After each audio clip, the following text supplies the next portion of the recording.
Ladies and gentlemen, 2013 Audi TT RS with a 6-speed manual. I've always thought that this car looks really good actually. I think they nailed the styling and it's aged incredibly well. This car is almost 10 years old and yet it doesn't look all that dated. Now the TT RS, they only brought 1,500 to North America. All of them are 6-speed manual. If you got a TT RS in Europe, then you also have the option of DSG. But in America, only 6-speed manual, just as God intended. They're powered by a 2.5 liter 5-cylinder turbo engine, pushing out 360 horsepower and 343 pound-feet of torque. This is actually the same engine from the 90s, the quintessential engine that put Audi on the map with motorsports. And the only difference being that this has the iron block and aluminum heads, whereas the newest generation, the 3rd generation TT RS, has both aluminum block and heads. And with that being said, let's see how she drives. Now, right off the bat with the seating position, I appreciate Audi for having such a far telescoping steering wheel. I can get it really up close. The issue I have with the seat, however, is that there's not enough thigh support. It's like, maybe it's only built for shorter people. I'm 6'1", mostly in the legs, and it's a little bit strange there. Now, this is a 1st generation EPS unit. They had hydraulic steering in the 1st gen TT. First time they brought electric power steering. And it's not as bad as I would expect, actually. There is a little bit of feedback. It's not the best EPS. It's lighter than I would like. And it's not as precise. But it's passable. It's not a sore spot of the car.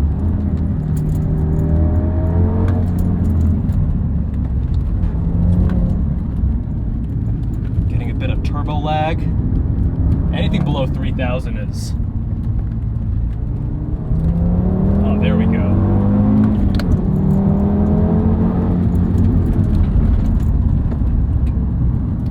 Now with the all-wheel drive system, this is still Holodecks all-wheel drive, which is front-wheel biased, and the entire engine is in front of the front axle, so turning is not as sharp. Part of that is also the more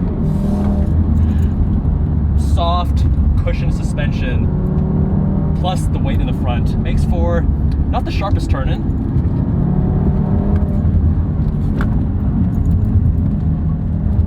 Throttle response is a little bit inconsistent, again with that turbo and the turbo lag. Heel toe becomes a little bit challenging because of that throttle response, although the pedal placement is adequate. I'll say that the clutch requires quite a bit of travel, more so than I would expect given the placement of the brake and throttle.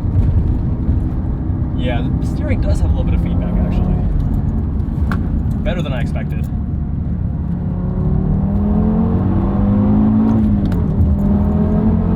Now, this is not trying to be a razor edge sports car.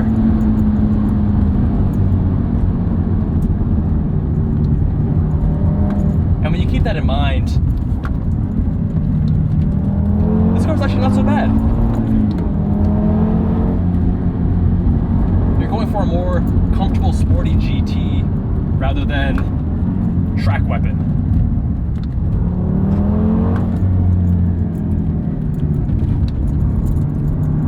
Suspension is fairly soft. It would be problematic on track, but when you're carving the canyons like this, it's handling the bumps decently well. So turning on sport mode changes the throttle mapping as well as stiffens up the adaptive dampers. The dampers aren't the best in the world, but the car's not getting easily upset over these bumps. Oh, Jesus. That's a slippery gear selector. Yeah, the top is slick.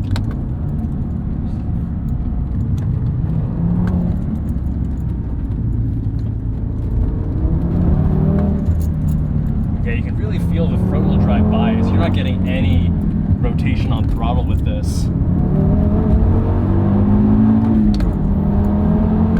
Now the car weighs about 3,300 pounds, and it feels its weight. It doesn't do a good job hiding its mass. And while 3,300 pounds is not incredibly torquey, it's not lightweight, nimble sports car either. Body control isn't isn't the best, but again, we're not going for a razor edge sports car. We're going for a sporty GT.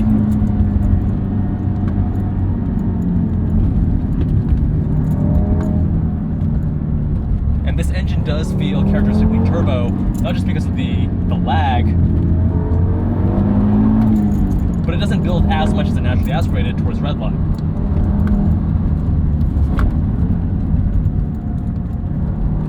The pedal placement, on second thought, actually is a little bit challenging to be consistent with and smooth with, because the throttle is pretty deeply inset. As far as brakes go, not the most confidence inspiring. They're a little bit mushy, not very firm, not very communicative.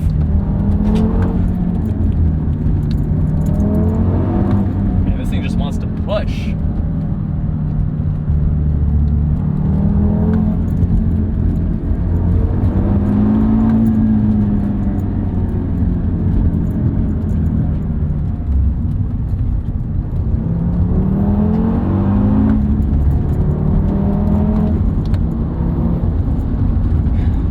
Transmission is quite loosey-goosey, I must say. It is, the throws are a mile long and not the most positive when you're getting into gear. I mean, look at this. It's like I'm trying to get into fourth gear. It's like, are you sure? Maybe you are, maybe you aren't. It's not giving me the confidence in doing what I expected to do. Let's do a pull from a stop.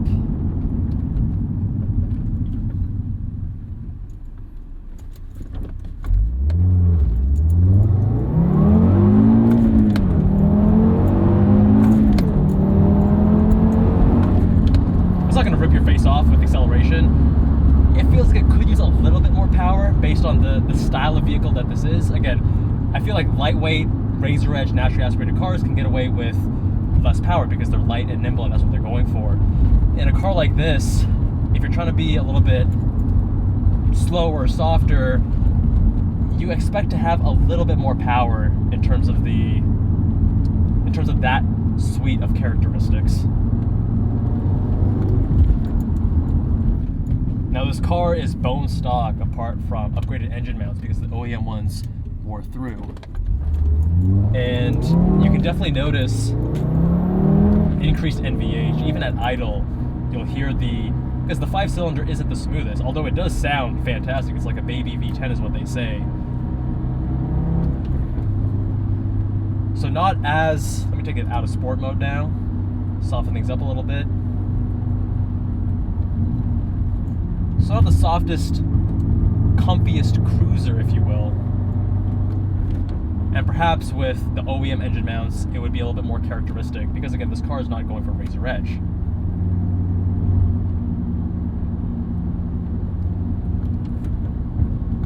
The clutch is also pretty vague.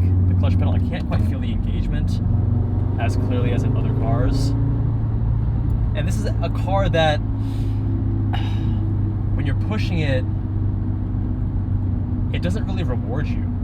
Even the inputs, with the shifter being vague, the brake pedal not inspiring confidence, and the throttle being a little bit too deeply inset for heel toe.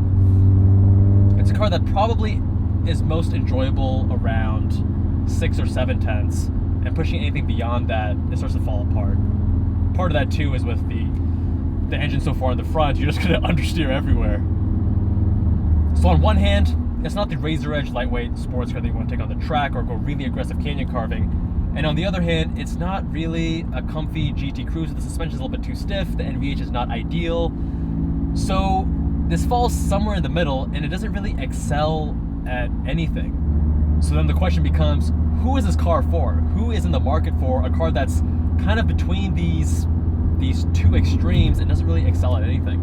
You could argue that it's for the enthusiast who loves Audi and who wants that really characteristic 5-cylinder turbo, because in modern day, all you can really get is either the TT RS or the RS3. So with that being said, my friends, thank you all so much for watching. Let me know what you think about the Audi TT RS down in the comments below. Much love, my friends, and I will see you guys in that next one.